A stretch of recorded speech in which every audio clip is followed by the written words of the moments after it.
नमस्कार विद्यार्थी मित्रांनो, स्वागत आहे आपलं सर्वांचं माझं चॅनल सौरभ अकॅडमीमध्ये. मुंबई महानगर प्रदेश विकास प्राधिकरणची ॲड आलेली आहे आणि एक्झाम पण लवकरच होईल अशी अपेक्षा करतो.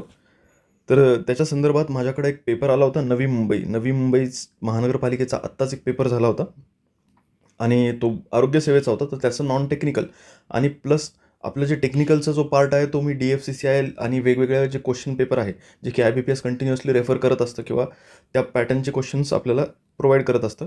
तर मी त्याचा एक बेसिक या पॅटर्ननुसार जो की MMRDने गिवन केलेला आहे आपल्याला सहाय्यक अभियंता श्रेणी स्थापत्यासाठी, तर मी त्याचा एक पेपर बनवलेला आहे आणि तो पेपर मी तुमच्यासोबत शेअर करत आहे.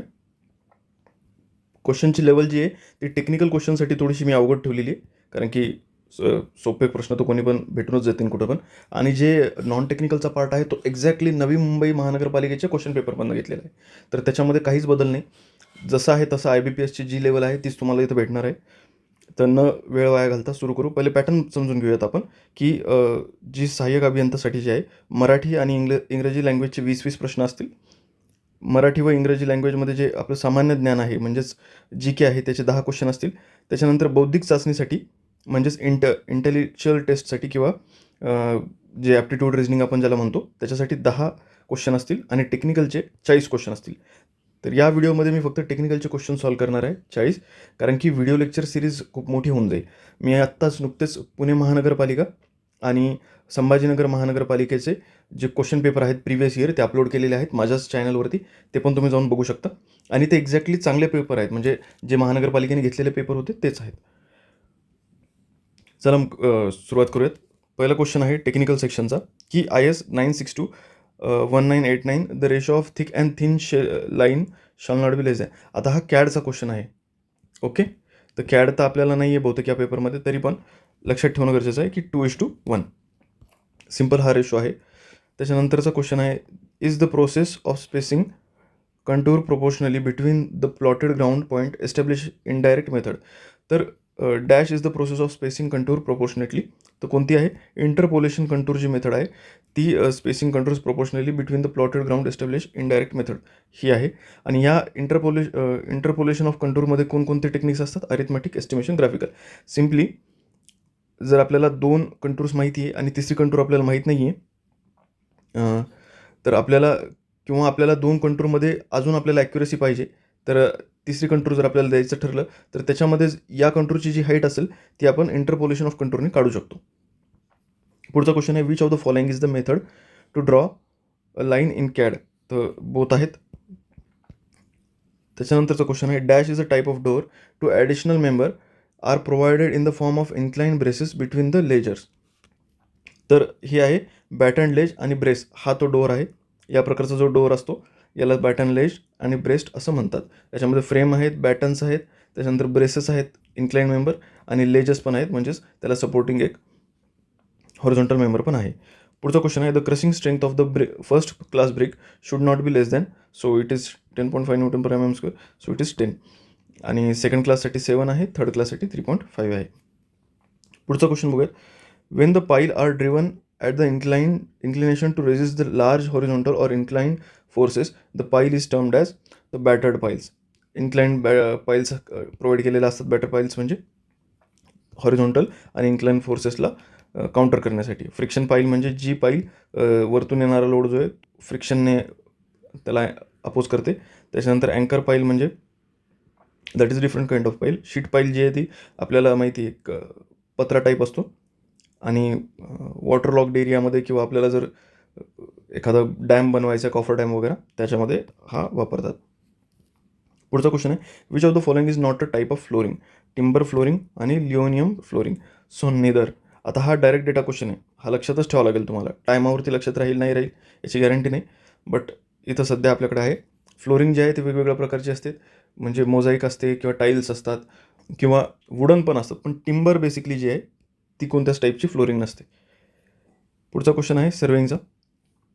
If the elevation of benchmark 209.86 metre reading the back side 2.4 meters and reading the foresight is 1.62 meters, then the what is will be the height of instrument. Height of instrument म्हणल्यानंतर simple formula आहे benchmark plus back side.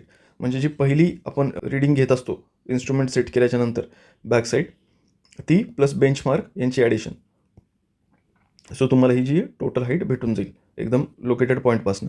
त्याच्यामध्ये फोरसाईटचा काहीच role नाही आहे instrument of height काढण्यामध्ये सध्या.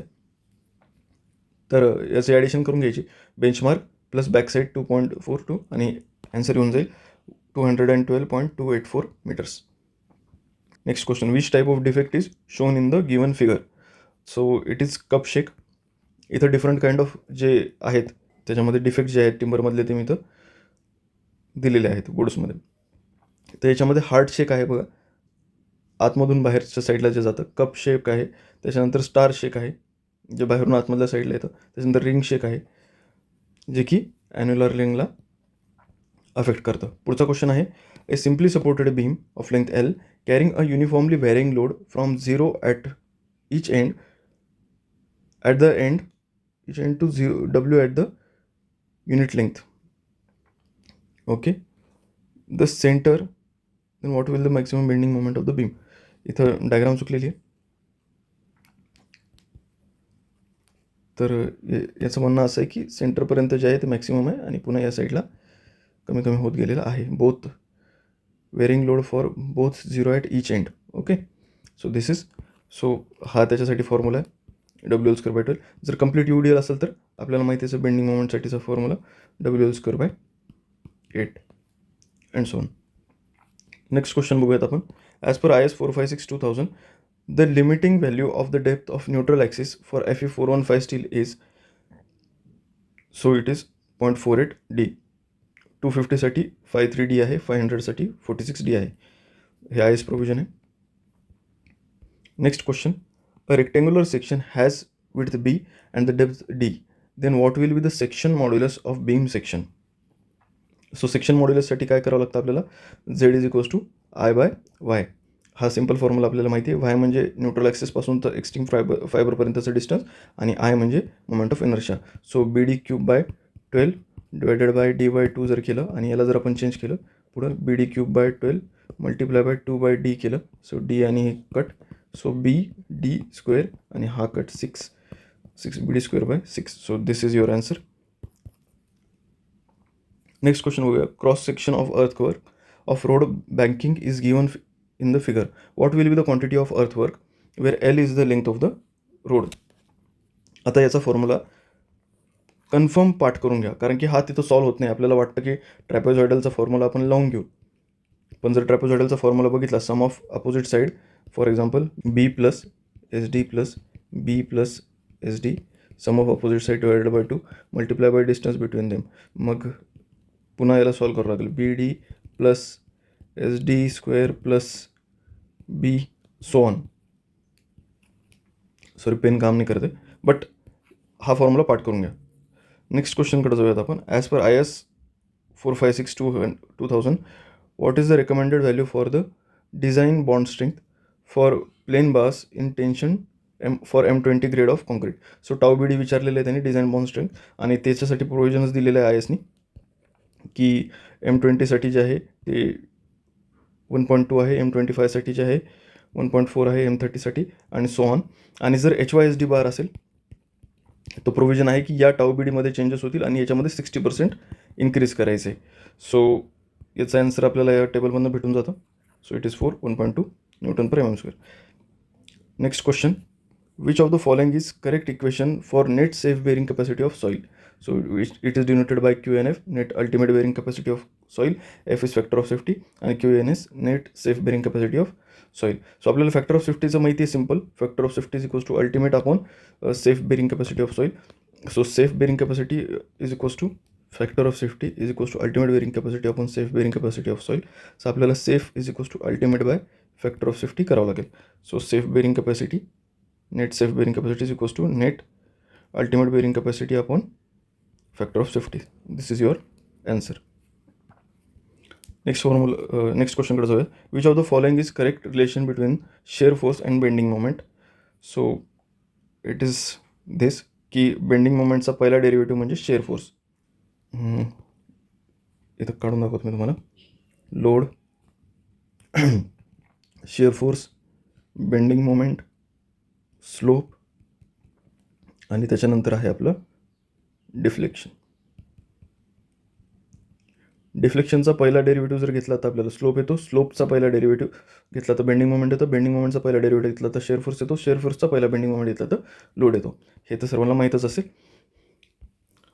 आणि याच्यामध्ये वेगवेगळ्या टाईपचे पण क्वेश्चन बनतात. म्हणजे बेंडिंग मोमेंट हा डिफ्लेक्शनचा कितवा म्हणजे डिफरन्शिएशन आहे, तर हा सेकंड डेरिव्हेटिव्ह आहे. डिफ्लेक्शनला जेव्हा तुम्ही 2 वेळेस डेरिव्हेट करता तेव्हा तुमच्याकडे बेंडिंग मोमेंट येतो, किंवा 3 वेळेस जर डेरिव्हेट केलं तर शेअर फोर्स येतो. असे पण क्वेश्चन्स फ्रेम केले जातात. नेक्स्ट क्वेश्चन बघूयात. As per IS 456/2000 the nominal share stress tau V in beam of uniform depth is determined from which of the following equation, where U is the shear force due to design load, B is the width of the beam, and D is effective depth. So tau V is equals to VU by BD. हा simple formula आहे त्याचा, याच्यामध्ये काही जास्त नव्हतं. पुढचा question बघूया. Which type of column base is shown in the figure. So खाली कॉन्क्रीटचा पॅड आहे, so it is slab base column जो आहे हा आहे. ग्रिलेज फाउंडेशनसाठी काय करतात, आय सेक्शनचे जे गर्डर्स असतात ते एकमेकांवरती असे प्लेस केलेले राहतात, म्हणजे त्यांचा लोड जो आहे तो खालपर्यंत ट्रान्सफर होत गेला पाहिजे. ग्रिलेज फाउंडेशन म्हणतात. हे स्टील स्ट्रक्चरचे फाउंडेशन्स आहेत. पुढचा क्वेश्चन बघूयात. In the context of preparation of brickwork consist of kneading the earth with feet so as to make the mass stiff and plastic. So it is called tempering. This process is called in brick making tempering, की त्याला पायाने तोडून needing करतात त्याला, किंवा उंडा ज्याला म्हणतो आपण बनवणे, नीडिंग, ते ॲक्शन इथं होत आहे. ब्रिक बनवताना वेगवेगळे अजून काय हे असतात, अनसोलिंग असतं, त्याच्यानंतर डिगिंग असतं. अनसोलिंग म्हणजे पहिले 20 सेंटीमीटरची लेअर जी काढून टाकायची, त्याच्यानंतर डिगिंग, त्याच्यानंतर 1 मीटर किंवा 600 mm पर्यंतचं जे आहे ते काढून सॉईल घ्यायची, वेदरिंग, त्याला सुकवणे, त्याच्यानंतर ब्लेंडिंग, त्याच्यामध्ये फ्लाय ॲश वगैरे वेगवेगळ्या गोष्टी ॲड करणे. सो ही प्रोसेस आपल्याला माहितीच असतील. त्याच्यानंतरचा क्वेश्चन आहे, if Young's modulus of material 1.6 × 10⁵ Nm/mm² and modulus of rigidity is 5.2 × 10⁴ Nm/mm², what will be the Poisson's ratio. आता हा सॉमचा क्वेश्चन आहे. सर्वांना हा रिलेशन माहितीच आहे की E = 2G + 1 + μ. तर आपण सॉल्व करूयात. ईच्या जागी आपण पुट केलं 1.6 × 10⁵, जीच्या जागी पुट केलं 2 टाइम्स ऑफ 5.2 × 10⁴ आणि 1 + μ. सो 4 आणि हा 10⁵ 5 आणि हा 4 कट झाला. त्याच्यानंतर 2 × 5.2 म्हणजे 10.4 जवळपास होतं ते, आणि 1.6 × 10 16 डिवायडेड बाय 10.4 म्हणजे अप्रॉक्सिमेटली जर 10 जर केलं आपण, सो 1 + μ इज इक्वल्स टू तुम्हाला येतं, जर अप्रॉक्सिमेटली 10 घेतलं तर 1.6 इज इक्वल्स टू 1 + μ, आणि मग 1.6 - 1 जर केलं तर आपल्याला μ येऊन जातो, तो 0.6च्या जवळपास येतो. आता याच्यापेक्षाही कमीच व्हॅल्यू असेल, कारण की आपण याला लोअर साईडला अज्युम केलं होतं 10ला, so it is 0.54.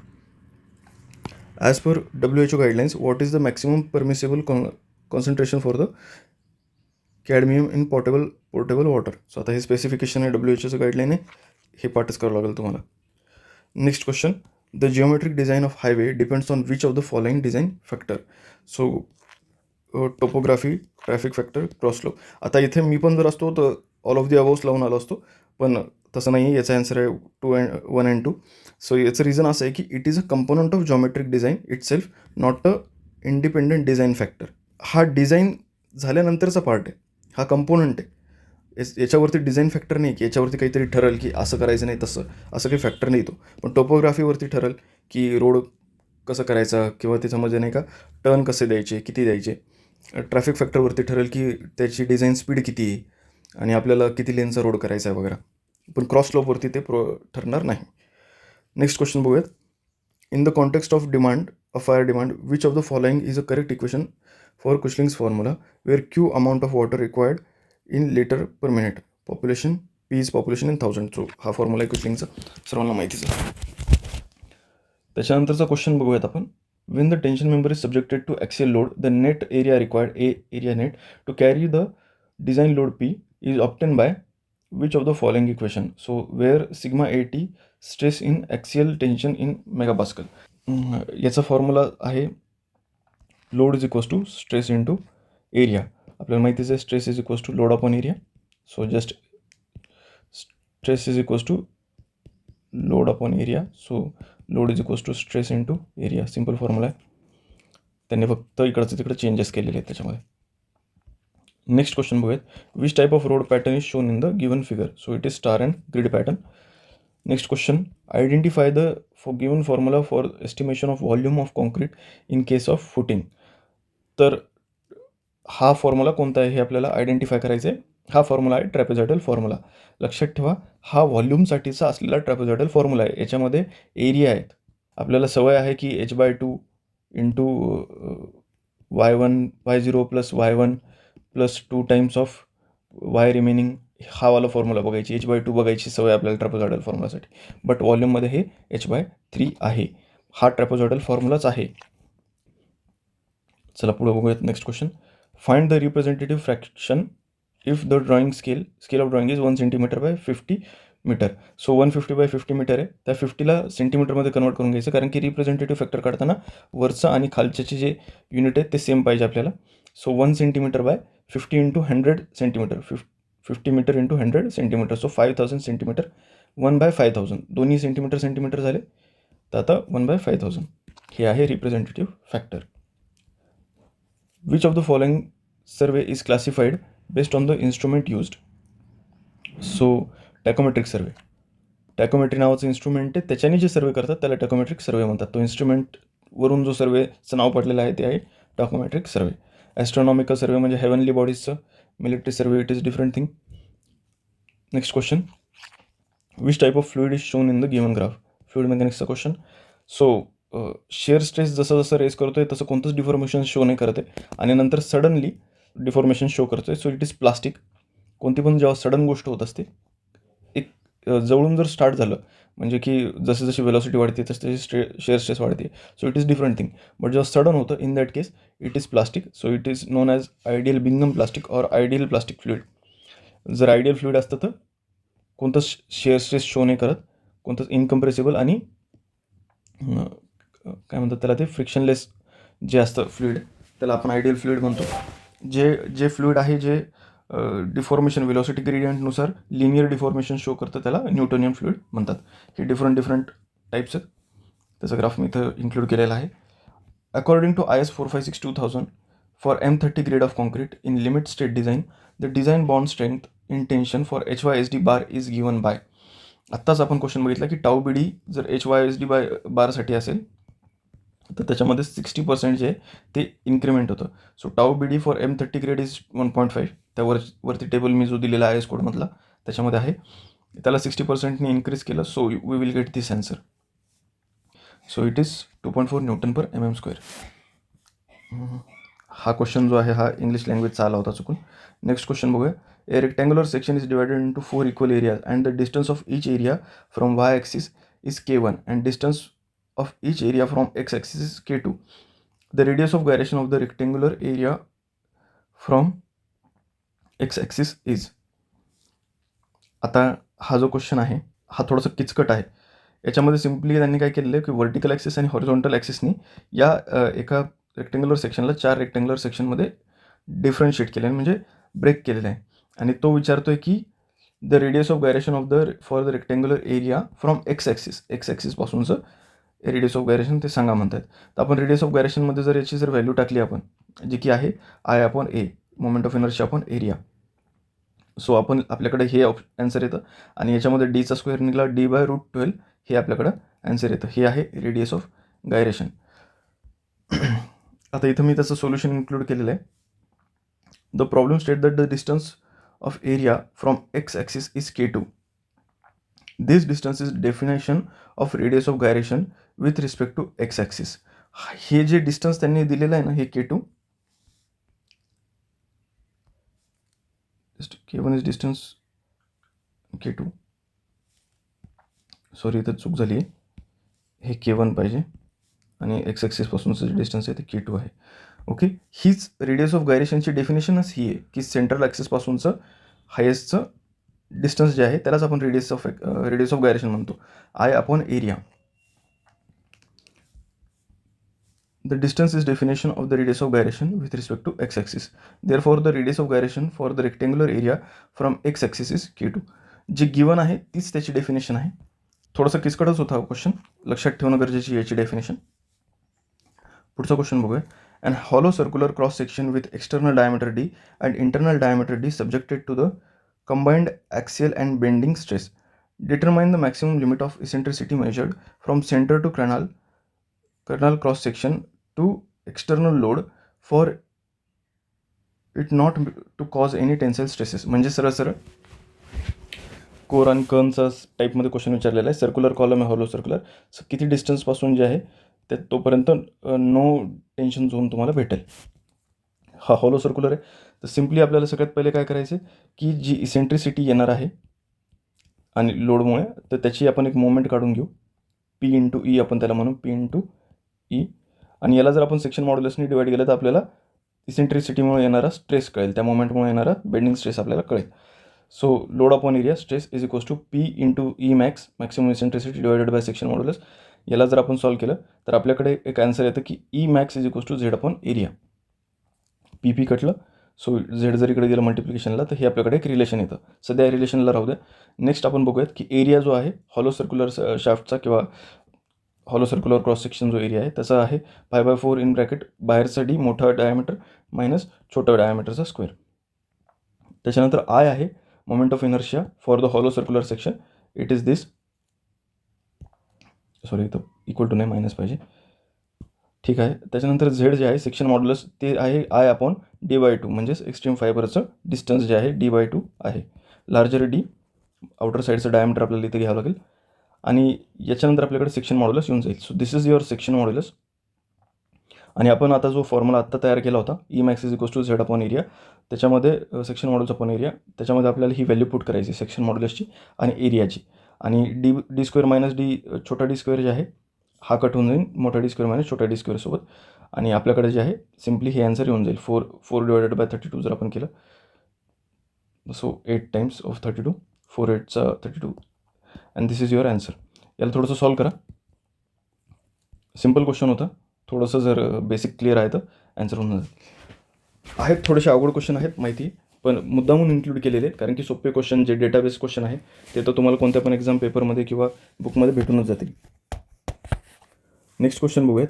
A steel rod of 10 metre long is at the temperature of 25 degrees Celsius. Find the temperature stress produced in the rod if the rod is permitted to expand only 2.5 mm. When the temperature is raised to 70 degrees Celsius, take E or Young's modulus as 2 into 10 raised to 5 and the coefficient of thermal expansion as 10 into 10 raised to minus 6 per degree Celsius. आता changing length जी आहे ती thermal स्ट्रेसेसमुळे पहिले पूर्ण calculate करून घ्यायची या कंडिशनमध्ये. So it is L alpha T किंवा एल अल्फा डेल्टा टी किंवा change in temperature. Change in temperature किती आहे 70 डिग्री सेल्सिअस झालं होतं 25 पासून. सो 45 डिग्री रेज झालं. आता या फॉर्म्युलामध्ये आपण 45 डिग्री पुट करू, जो थर्मल एक्सपान्शनचा कोएफिशियंट आहे तो पुट करू आणि टोटल लेंथ पुट करू आपण. सो आपल्याकडे आन्सर येतं 4.5 mm इतकं जे आहे ते एक्सपांड झालेला आहे तो बार. पण आपल्याला परमिटेड किती आहे 2.5. तर एक्स्ट्रा किती झाला 4.5 minus 2.5 it is 2 mm. 2 mm जो आहे तो एक्स्ट्रा एक्सपांड झालेला, 2 mm जो आहे तो एक्स्ट्रा एक्सपांड झालेला आहे. आता स्ट्रेन जो आहे तो काय असतो changing length upon original length. Changing length किती आहे 2 mm जी की एक्स्ट्राची आहे. ओरिजिनल लेंथ किती आहे 1000 mm. So it is 0.002 mm, sorry स्ट्रेनला युनिट नसतं, 0.002 इतका स्ट्रेन आलेला आहे. आता स्ट्रेनवरून आपण स्ट्रेस काढू शकतो. Young's modulus equals to stress by strain. So stress is equals to Young's modulus into strain. So this is the formula. Stress is equals to Young's modulus into strain. So Young's modulus आपल्याला given आहे 2 into 10 raised to 5 आणि strain आपण आत्ता calculate केलेला आहे त्याला multiply करायचं.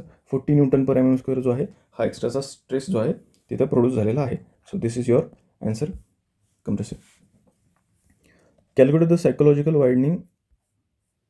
आणि याच्यामध्ये मी सांगतो एक मिनटं, या क्वेश्चनमध्ये एक सांगायचं राहिलं. जेव्हा बार एक्सपांड करतो आहे टेम्परेचरमुळं तर तो आतमधल्या साईडने बाहेर फोर्स करतो आहे थर्मल एक्सपान्शन. सो त्याला जो अपोज येणार आहे, हा जो स्ट्रेस येणार आहे एक्स्ट्राचा जो प्रोड्यूस होणार आहे तो कंप्रेसिव्ह असेल. ओके, इथं कन्फ्युजन झालं असतं की टेन्साईल आहे का कंप्रेसिव्ह आहे, त्याच्यामुळे कन्फर्म केलं. Stress is produce in the rod permitted to expand only 2.5 mm. So this is it. This is compressive. This must be compressive. Next question बघू. Calculate the psychological widening a part of extra widening of a pavement horizontal curve required for the pavement of width 7 meter on horizontal curve of radius 400 meter. Consider the design speed of 80 km per hour. So psychological extra वायडिंगचा formula आपल्याला माहिती, velocity upon 9.5 route R, आणि या फॉर्म्युलामध्ये velocity जी आहे ती kilometre पर आवरमध्येच असते. तो directly फॉर्म्युलात put करून दिलं 80 आपण 9.5 into under root of 400. Root 400 म्हणजे 20 आहे. सो 20 आणि 80 कट वरती 40 डिवायडेड बाय 9.5. आता हे 9.5ला अप्रॉक्सिमेटली 10 पकडा, 40 डिवायडेड बाय 10. सो 0.4 समथिंग तुमचा आन्सर आलं पाहिजे. ओके, इझी क्वेश्चन होता. Which of the following relation is correct regarding the culturable command area and gross command area. Simple आहे. ग्रॉस कमांड एरिया खूप मोठा, म्हणजे जितका आहे आपल्याकडे एरिया अवेलेबल त्याला म्हणतो आपण. त्यापैकी जर आपण अर्ध्या भागातच कल्चर केलं किंवा पेरणी केली किंवा काही शेती केली in that case, so this is the culturable command area. So gross command area minus culturable command area जो होता तो आपल्या त्याच्यानंतर जे आपल्याकडे रिलेशन येईल तो येईल कल्चरेबल कमांड एरिया. थोडंसं व्यवस्थित असली होतं मी इथं. कल्चरेबल कमांड एरिया,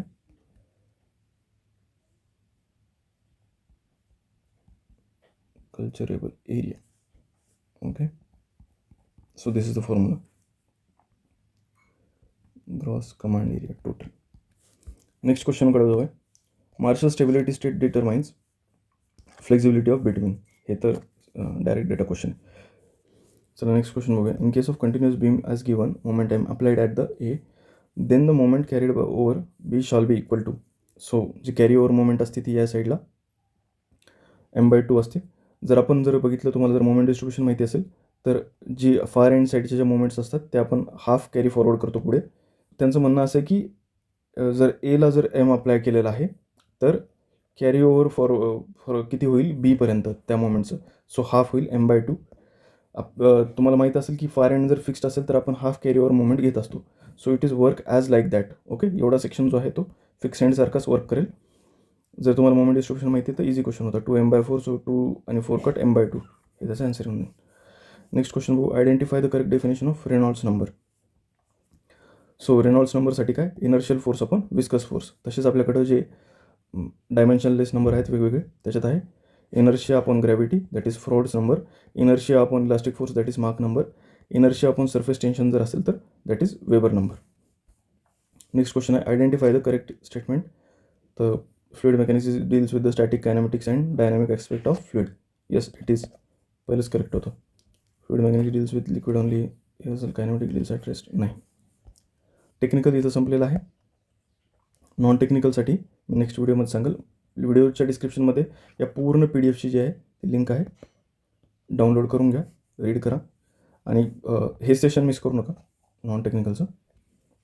ह्याच्यामध्ये मी पूर्ण क्वेश्चन विथ एक्सप्लेनेशन आणि सगळं दिलेलं आहे. त्याच्यानंतर GK GSचे पण जे आहेत ते लेटेस्ट क्वेश्चन मी घेतलेले आहेत, जे की आत्ताच्या करंट अफेअर्सनुसार आहेत. थँक्यू.